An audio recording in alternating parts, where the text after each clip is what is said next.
Bismillahirrahmanirrahim. Assalamualaikum warahmatullahi wabarakatuh. Selamat pagi adik-adik kelas 11 MIPA 8 SMAN 1 Boyolali. Sebelumnya perkenalkan, saya Maulika Junia, mahasiswa magang kependidikan yang alhamdulillah berkesempatan untuk membersamai adik-adik belajar mata pelajaran biologi. Dan khusus pada pertemuan hari ini, kita akan belajar bersama tentang sistem koordinasi. Yang pertama adalah alat indera mata. Mata merupakan organ penglihatan dengan fungsi utama memfokuskan cahaya ke dalam retina.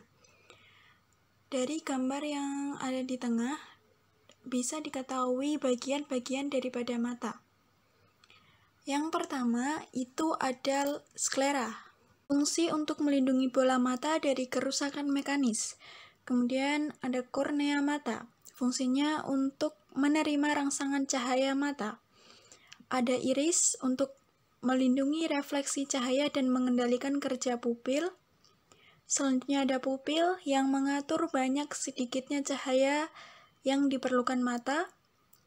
Ada lensa mata yang fungsinya untuk meneruskan dan memfokuskan cahaya agar bayangan benda jatuh tepat ke lensa mata. Dan ada aqueous humor, cairan encer untuk menjaga bentuk kantong depan bola mata. Dan vitreous humor, cairan bening yang berfungsi untuk meneruskan rangsangan ke bagian mata dan memberi bentuk pada bola mata. Ada retina yang berfungsi menerima bayangan dan untuk melihat benda. Selanjutnya ada bintik buta yang tidak peka terhadap cahaya. Ada otot mata yang fungsinya mengatur gerakan bola mata. Dan terakhir ada saraf mata yang fungsinya meneruskan sebuah rangsangan cahaya dari retina ke otak. Mekanisme melihat. Bagaimana manusia itu bisa melihat? Mekanismenya adalah bisa dilihat di skema sebelah kiri bawah. Jadi ketika cahaya masuk, dia akan ditangkap oleh kornea, masuk ke pupil, kemudian dibiaskan oleh lensa, bintik kuning, dan sampai ke retina. Di retina ini, rangsangan akan diubah menjadi impuls sensorik yang akan diteruskan ke cerebrum atau otak besar, dan diasosiasikan impuls itu menjadi bayangan benda sehingga kita dapat melihat suatu benda. Lanjut ke alat indera yang kedua, yaitu indera pendengaran, yaitu telinga. Telinga berfungsi untuk mengolah bunyi sehingga manusia dapat mendengar, dan juga telinga berfungsi dalam mengatur keseimbangan tubuh. Bagian-bagian dari telinga itu ada outer ear, di situ ada daun telinga, lubang telinga, dan liang pendengaran yang fungsinya untuk menangkap dan mengumpulkan suatu gelombang bunyi. Masuk ke lebih dalam ada saluran telinga yang digunakan untuk mengonsentrasikan gelombang bunyi. Ada rambut-rambut halus untuk menahan dan menjerat kotoran yang melewati lubang telinga. Di telinga juga terdapat kelenjar minyak yang digunakan untuk meminyaki dan menahan kotoran. Ada membran timpani untuk menangkap getaran bunyi dan menyalurkannya ke tulang pendengaran. Tulang pendengaran digunakan sebagai penerus rangsang getaran bunyi ke koklea. Kemudian rumah siput meneruskan rangsangan getaran bunyi ke organ korti, dan organ korti meneruskan getaran bunyi ke syaraf auditori. Bagian 3 saluran setengah lingkaran, fungsinya sebagai alat keseimbangan tubuh. Dan bagian terakhir adalah saluran eustasius, fungsinya untuk menghubungkan suatu rongga mulut dengan telinga bagian luar. Bagaimana mekanisme kita dapat mendengar suatu bunyi? Jadi ketika ada getaran suara, itu akan ditangkap oleh daun telinga dan disalurkan ke saluran telinga. Kemudian bunyi akan sampai ke membran timpani. Di situ ada malleus, kemudian lanjut ke incus, stapes, dan sampai di koklea.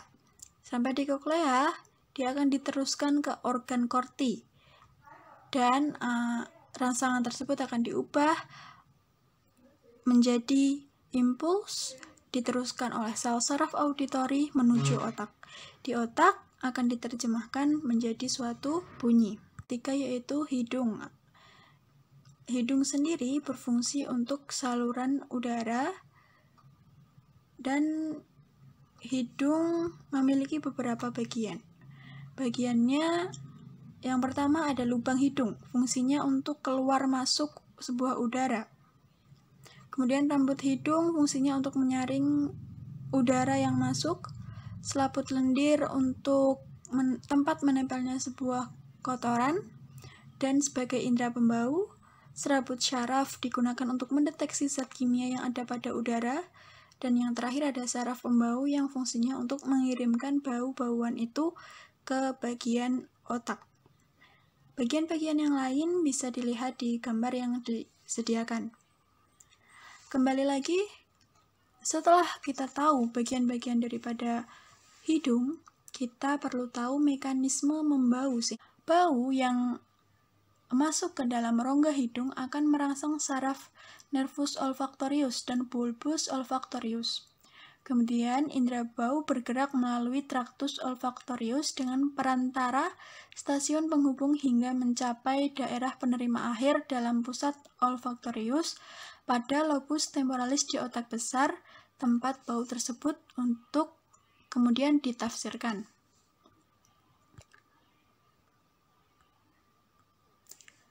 Selanjutnya kita masuk ke organ kulit. Kulit merupakan alat indera yang memiliki susunan reseptor khusus untuk merasakan sentuhan, tekanan, dingin, dan panas. Setiap rangsangan tersebut memiliki reseptor yang berbeda-beda. Yang pertama ada Meissner. Dia terletak pada papila dermis dan peka terhadap sentuhan. Yang kedua ada Vater Pacini. Dia terletak di jaringan subkutans pada telapak tangan, telapak kaki, jari, puting, dan lain sebagainya, dan peka terhadap rangsangan tekanan.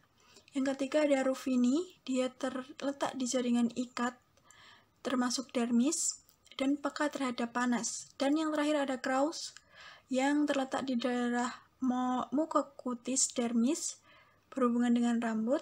Reseptor ini peka terhadap rangsangan dingin.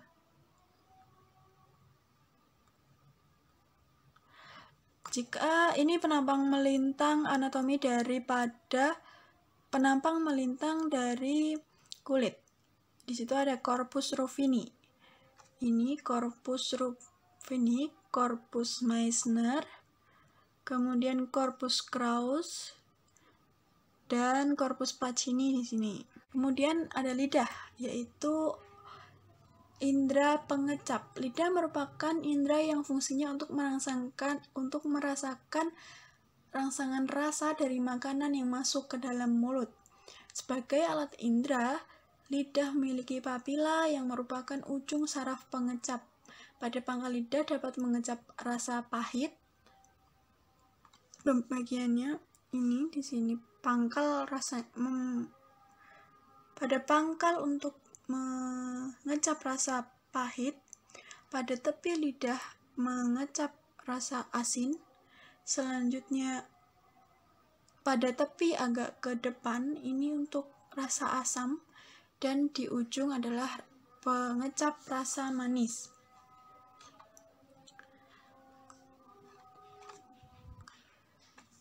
Bahasan kedua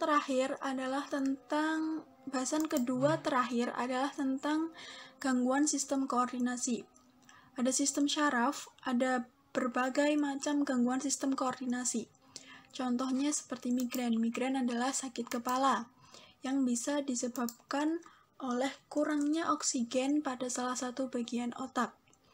Kemudian Alzheimer, sejenis sindrom pada otak yang menyebabkan otak tampak mengerut dan mengecil. Kemudian ada autisme. Autisme ini merupakan kumpulan sindrom akibat kerusakan syaraf. Kemudian ada skizofrenia.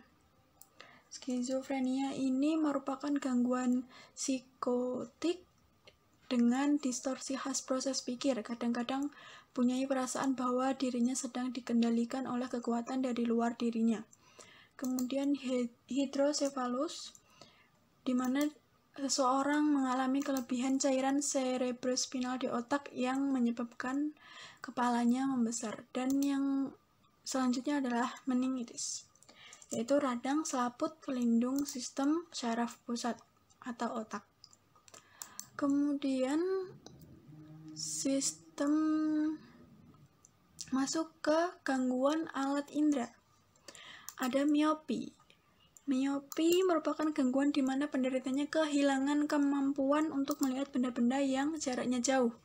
Hipermetropi sebaliknya, gangguan tidak dapat melihat benda-benda yang dekat. Presbiopi, mata tua, tidak bisa melihat benda yang jaraknya jauh maupun dekat. Kemudian ada sariawan, ini menyerang lidah atau mulut yang dapat menimbulkan rasa perih ketika makan. Ada kanker lidah. Kemudian ada pilek atau flu, influenza yang disebabkan oleh virus. Dan juga ada sinusitis, peradangan pada sinus hidung. Ada otosklerosis yang merupakan kelainan pada tulang sanggurdi di telinga. Jerawat merupakan penyakit yang biasanya muncul di kulit tubuh. Dan yang terakhir ada dermatitis, merupakan penyakit peradangan pada kulit yang ditandai dengan kulit yang membengkak, memerah, dan gatal-gatal. Selanjutnya yang terakhir adalah gangguan pada sistem hormon. Ada yang disebut dengan hipotiroidisme, yaitu menurunnya fungsi kelenjar tiroid dan mengakibatkan pertumbuhan kerdil. Diabetes mellitus merupakan kekurangan hormon insulin sehingga menyebabkan kadar gula darah itu meningkat. Dan yang terakhir ada virilisme, yang merupakan penyakit kelebihan hormon adrenalin.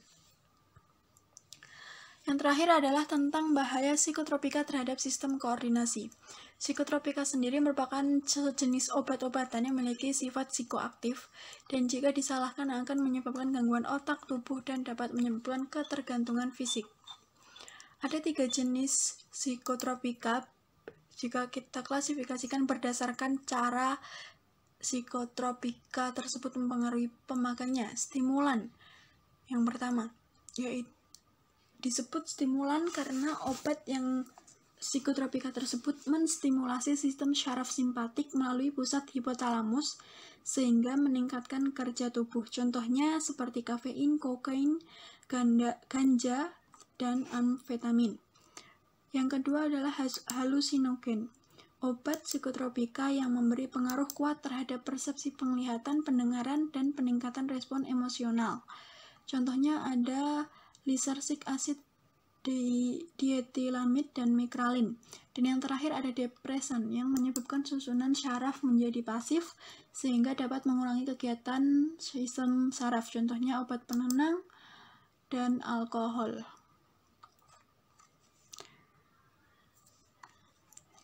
Bagaimana pengaruh psikotropika itu terhadap sistem syaraf? Jadi ketika seseorang mengkonsumsi psikotropika secara berlebihan dan bukan untuk tujuan pengobatan, obat tersebut akan masuk ke saraf dan mempengaruhi neurotransmitter. Neurotransmitter sendiri merupakan senyawa kimia organik yang fungsinya untuk membantu pengaliran impuls saraf. Namun ketika neurotransmitter ini terganggu kerjanya, bisa menyebabkan perubahan perilaku, perasaan, dan pikiran. Nah, perubahan inilah yang akan menyebabkan gangguan syaraf sensorik, motorik, otonom, dan vegetatif. Mungkin itu saja yang bisa kita pelajari untuk hari ini. Wassalamualaikum warahmatullahi wabarakatuh.